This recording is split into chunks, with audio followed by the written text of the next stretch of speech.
Hey everybody, I hope you're really well. I'm really sorry that this next video of mine has taken so long to come out. I just guess with Christmas and just life in general, I've not really prioritised creating videos over the last couple of months or so. As somebody who has no aspiration really to be doing YouTube as a primary occupation or with any of the intensity that some people take it with, it does mean that there are going to be occasionally these hiatuses, but I'm back now.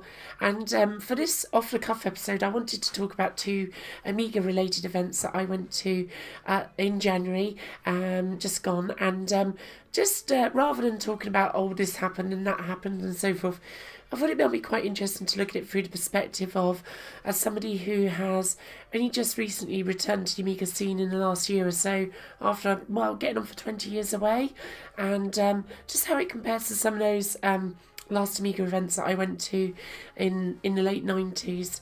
In fact, I think actually the very last Amiga event that I went to was something called WOA, Alternative World of Amiga, in very early 2001, when one of the Amiga user groups, I think they held this alternative event primarily focused at people in the north of England, but it also acted as a bit of a focal point for the Amiga community at that time, and just how that sort of compared, and also the latter, one of Amiga shows that used to be held in London, primarily at the Novotel in Hammersmith, but latterly I think the very last one that they held in London was held at Kensington Town Hall, or at least that was the very last World of Amiga show that I went to in London back in 1999.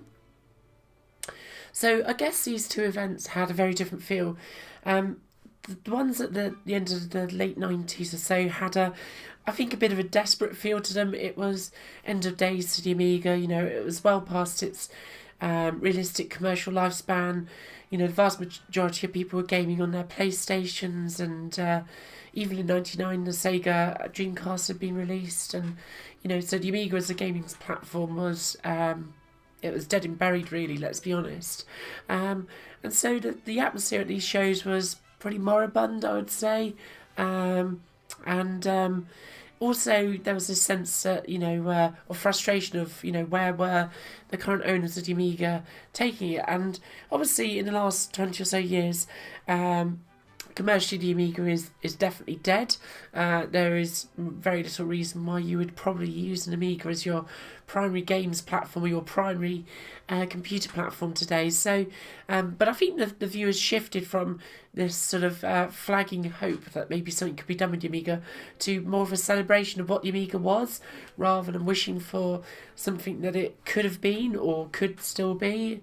And I think that shift of focus from it being a celebration of how good the Amiga was has changed it from being sort of like these latter day events that we had.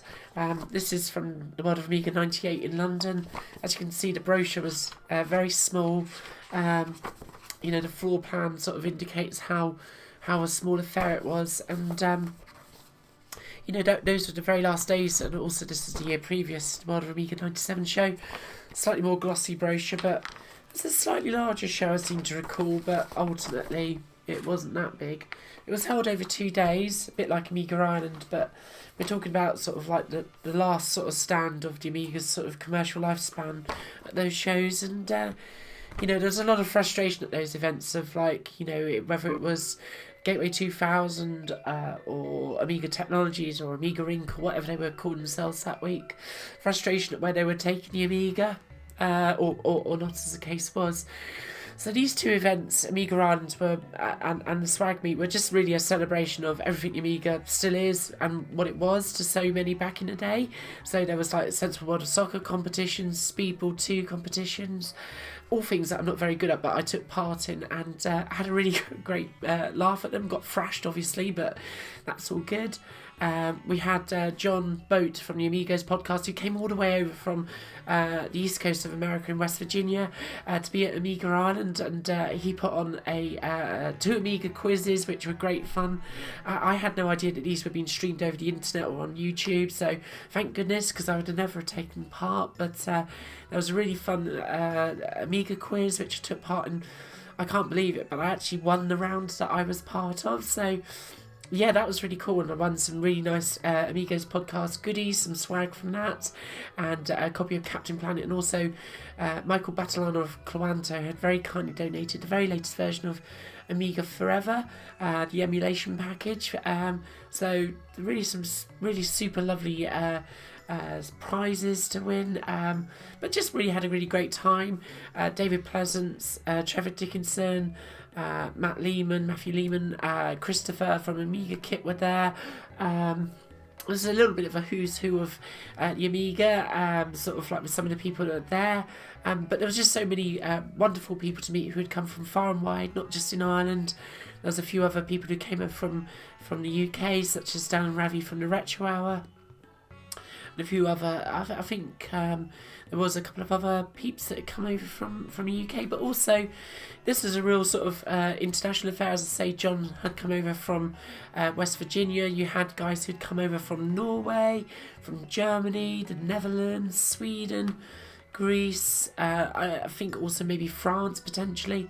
It was a real sort of diverse mixture of people that had managed to make it over, especially for Amiga Ireland, and I can't recommend the event enough. It was a super busy event. There was lots of people there. Oh, excuse my phone, I should have put it on silent, but so yeah, it was a really good event. I highly recommend that if you can make next year's, definitely do. There was probably about 100 people there on the Saturday, which is the final official day of the event, and just really had a lot of fun. It was just lots of people playing games. It was very relaxed. There was some really great talks about from everything from programming to emulation to what else did we have?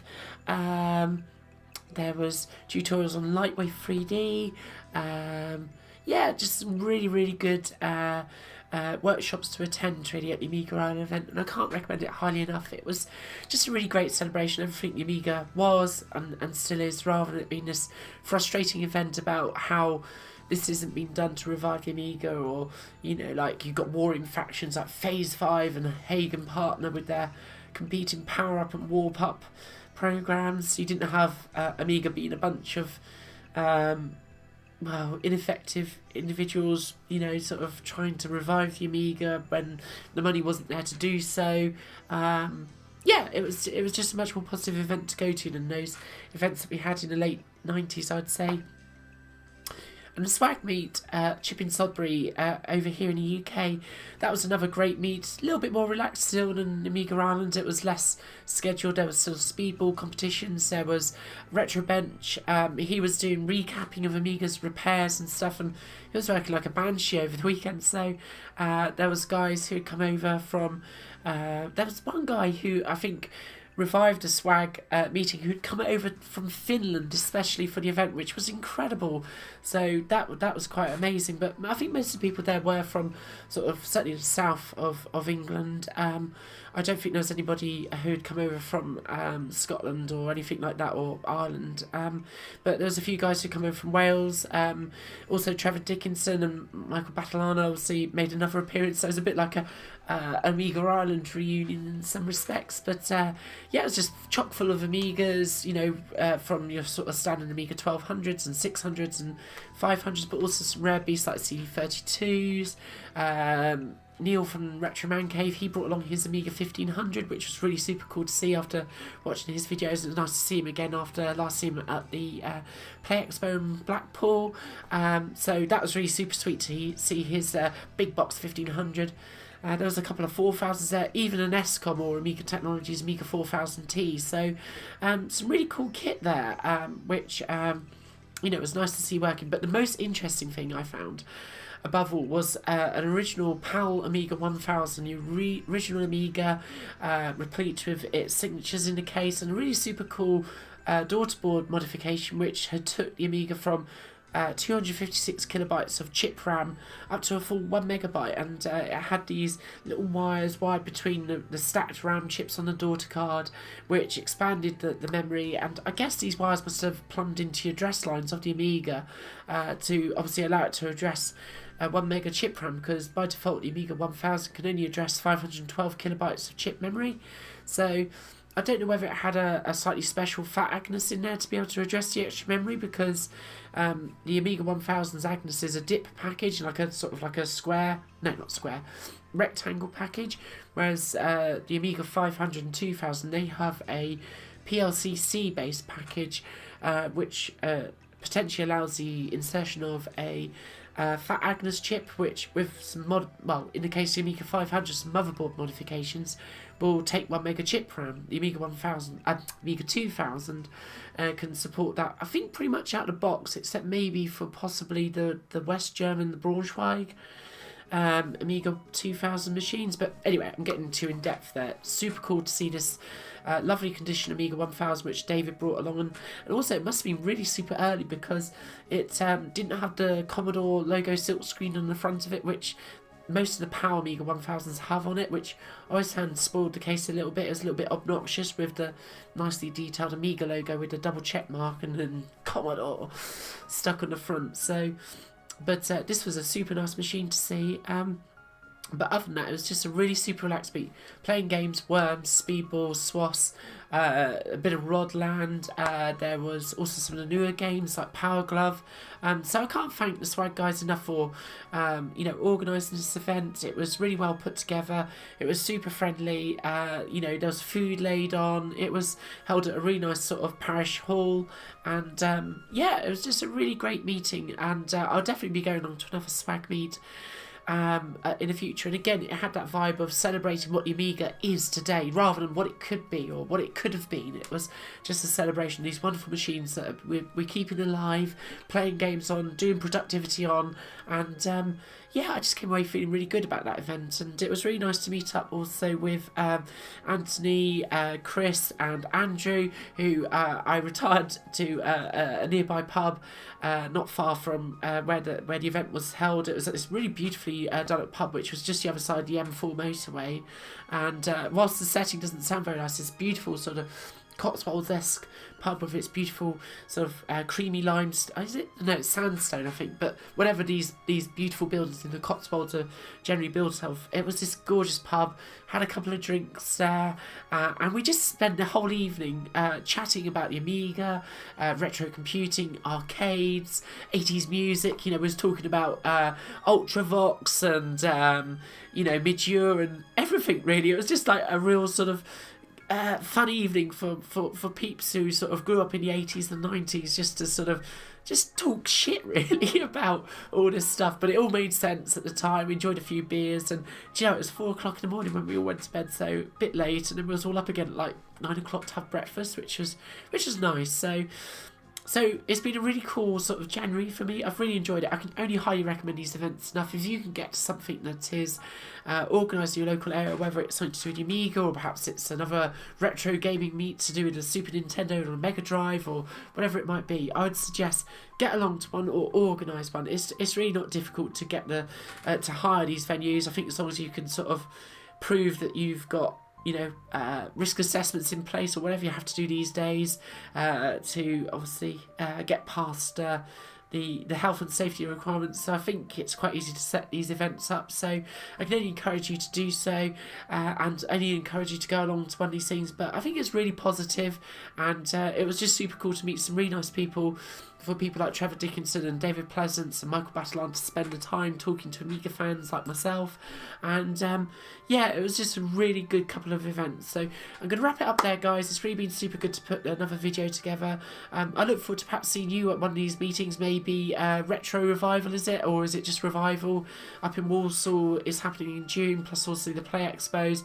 And there's probably other Amiga meetings going on as well. So hope to meet you at one of these meetings below, guys. Be good to hear your opinions of how you thought these events were, or how perhaps you want to attend Amiga Ireland or one of the swag meets in the future. And let's make this happen. It'd be great to see you at one of them, and so that you can basically thrash my arse in Speedballs. So I'm going to leave it there, because if I leave this too much longer, I'm going to waffle, and I think my lunch is pretty much ready. I can hear the ping of the microwave. So it's great to catch up with you guys again, and I guess what remains to say is see you soon. Bye.